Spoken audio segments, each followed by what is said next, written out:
Hello guys and welcome back to MS Tech Tutorials, and in today's video I'm going to be going over how to fix the Apex Legends error code, slow download speed on Steam, and let's get straight into it. So the first thing you guys can do is right click on Steam, click on properties, and you want to go over to the compatibility tab. From here, check two boxes. The first box you can check is run this program in compatibility mode for Windows 8, and then run this program as an administrator. Once you're done with those two, go ahead and hit apply and then hit OK, and then X out of Steam properties. Go ahead and click on Steam again, and then go over to Apex Legends, right click on it, and then hit properties.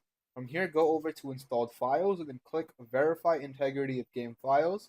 Once you're done with that, I recommend restarting your PC as well. But before you restart your PC, I recommend restarting Steam. And you can do that by clicking on Steam in the top left corner and then hit exit.